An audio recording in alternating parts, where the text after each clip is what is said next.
Welcome, everybody, to another edition of the Dine Sports Countdown. Today, we're going to be going through the 5 worst losses in franchise history for the modern version of the Ottawa Senators. This has been a wild season so far, full of lots of highs and lots of lows, lopsided scores on both ends of the ice, and everything else in between. If you're starting to get flashbacks to the expansion years following some of their performances, like the 7-1 loss at the hands of the Oilers the other night, you are not alone.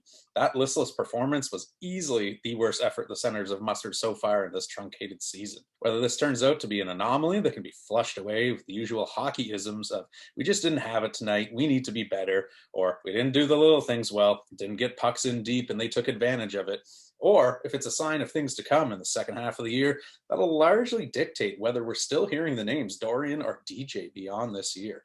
But that's another topic for another day. The initial knee-jerk reaction following the final whistle was that this was probably one of the worst performances and one of the worst iterations of the Senators on the ice. And while that might be true for the Kachuk and Chabot era team, it is far from the worst performance an Ottawa team has ever put on. Many Gen Z fans were years away from being born, let alone developing a vested rooting interest in NHL teams when the expansion era Senators debuted in the NHL.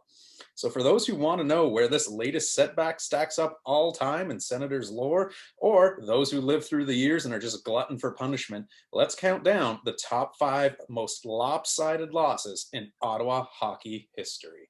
Kicking off the countdown is that 2021 game against Edmonton, which resulted in a 7-1 loss to the Oilers. Listen, call it recency bias or chalk it up to the fact that it took the team 29 minutes to record their 5th shot on goal, which by that time it was already 6-0 for the Oilers. But that loss was memorable for all the wrong reasons. It's not like the Sens have never given up a touchdown before, but it was the manner in which the team did it that sticks out.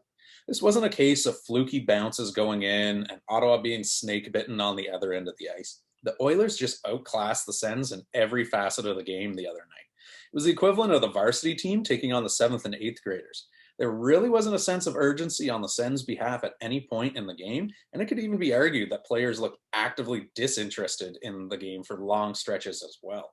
Missed defensive assignments, sloppy passes, being caught flat-footed as the Oilers blew past them with their speed were just par for the course all night long. The play that epitomizes the lackadaisical effort from Ottawa was when Draisaitl picked up the puck in his own end, skated the length of the ice, in a straight line, mind you, went untouched before tucking one of his 3 goals en route to a 5-point night behind a visibly frustrated Matt Murray. At no point did Ottawa make anything difficult for the Oilers, who could have easily made it a 10-plus goal night had they kept their foot on the gas. Fans can stomach losses where it looks like the boys are giving it their all but aren't getting the bounces, but when it looks like certain individuals mailed it in midway through the game, that's a different story. Hopefully this lights a bit of a fire in the locker room. The team can use it as a motivation. One way or another, this will likely be a turning point for the team in the 2021 season. Whether they bounce back from this and finish the season strong, or this begins a downward spiral, remains to be seen. Up next, we've got the 2006 version of the Battle of Ontario, which saw Toronto beat down on Ottawa 6-0. Before we launch into the rationale for this, I just want to point out that the overall regular season series between these two franchises is currently 66-49, 3-10 in favor of Ottawa, which I find hilarious, given the fact that the Senators essentially spotted the Leafs 5 years worth of free wins as they tried to get their feet under them in the early 90s. We'll get to some of those in a minute. Ottawa also has the edge in largest victory, an 8-0 win in 2005, and winning streak, 7 in a row, which included a 3-game stretch where the Sens beat the Buds 8-zip, 7-2, and 7-0 in 3 consecutive games. Well, cue the traditional Leafs fan, yeah, but what about in the playoffs response? Well, what about them? You guys haven't won a playoff series since 2004. Things like YouTube, the Nintendo Wii, and the iPhone weren't even invented yet. Not to mention, Outcast had just unleashed Hey Ya, which would go on to pollute airwaves for the next 2 decades, further proving that nothing good happened in 2004. Okay, we're getting off topic here. Back to the countdown. This is far from the most lopsided score that the Senators have had in their history. Those for the faint of heart should avoid numbers 3 through 1 on this list. But anytime you lose to an arch rival, it stings just a little bit more than the average beatdown. This is the worst the Sens have ever fared against the Leafs in series history. And it also hurts a little bit more because, as any Sens fan worth their salt would know, this is arguably the best team in Senators history as well, going on to lose in the Stanley Cup final to Anaheim. So it's not like the Leafs beat up on an inferior opponent here. Just a total dud on this night, but one that ultimately didn't affect them too much long term. Coming in at number 3 on the countdown, we go back to 1993, which saw the Ottawa Senators lose 11-2 to the Washington Capitals. The opening line of the Washington Post sports page says it all. The hapless Ottawa Senators once again proved to be the perfect antidote for the Washington Capitals' scoring woes. If you think living through the current rebuild is tough, this version of the Senators has nothing on the early 90s teams. The 93-94 season saw the Sens improve by 13 points in the standings. Unfortunately, this still put them dead last in the NHL for a second consecutive year with a 14-61-9 record. Yuck. Those expansion-era Senators teams took many a lopsided beating during the franchise's infancy. However, this one stands out because they set a club record for most goals against in a single period, as the Capitals poured in 7 goals in the second frame alone. And it's not like the Senators were playing the 95-96 Red Wings here. That season, the Capitals were an average team at best, finishing 3rd in the Atlantic with 88 points on the year. Their top 3-point producers weren't exactly household names, with players like Mike Ridley, Dmitry Kristich, and Sylvain Cote being 1, 2, 3 in team scoring. Heading into the game, the Caps were actually the 7th lowest scoring team in the league. But when you go 4 for 8 on the power play, good things tend to happen. Needless to say, it was a long night for Sens goalies Darren Madley and Craig Billington, who were tested all night long. Fun fact, on this night, a then rookie Alexandre Daigle wound up getting ejected because of a vicious slash on a Capitals defenseman towards the end of the game, which put the cherry on top of an already frustrating night for Sens players. I assume it's safe to part with the mountain of autographed Daigle paraphernalia from my youth at this point, but no signs of a comeback coming here? No? Okay, moving on.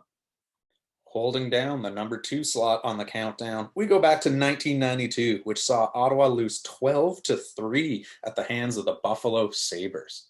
October 30th, 1992 is a day that's going to live in infamy for all the wrong reasons in Senators history. Unlike the Vegas Golden Knights, who were essentially awarded a shopping spree in terms of players to choose from, the expansion Sens were given table scraps and expected to field a competitive roster. The results, as one would expect, weren't great. The team finished dead last in the league in points with 24, goals scored with 202, and second to last, thank you San Jose, in goals against with 395. For those that are doing the math, that would be a difference of minus 193 goals on the year. Yikes. So it should come as no surprise that the most goals against would have occurred this year as well. In a season highlighted by the 5-3 opening night win over the eventual Stanley Cup champion Montreal Canadiens, the Buffalo loss was just one of many bumps in the road along the way. Had this been any other year other than 1992, this might have been ranked higher and taken the number 1 spot on the list. But when you look at the roster, 24 points might be considered batting above their average. Now, let's just hope that history doesn't repeat itself here with Ottawa's 5-3 opening night win over Toronto this year, meaning they become the eventual Stanley Cup champions in 2021. Which brings us to the number 1 spot on the list, the worst loss in Ottawa Senators franchise history, 1994, Ottawa versus Calgary, 10-0 Flames. This is the granddaddy of them all, the worst loss in Senators franchise history. Losing sucks no matter how you slice it, but getting shut out in a loss hurts just a little bit more. Getting shut out in a loss and giving up a 10 spot hurts even more than that. Well, that's exactly what happened this fateful night. Unfortunately, our previously mentioned friends, Darren Madley and Craig Billington, were victimized once more to the tune of 10 consecutive goals from the Flames. The list of goaltenders in Ottawa over the years is quite the read for any of those adventurous enough to go through it. Just an astonishing collection of names, really. But what separates this one from the others on the list is the manner in which the Flames scorched the Sens that night.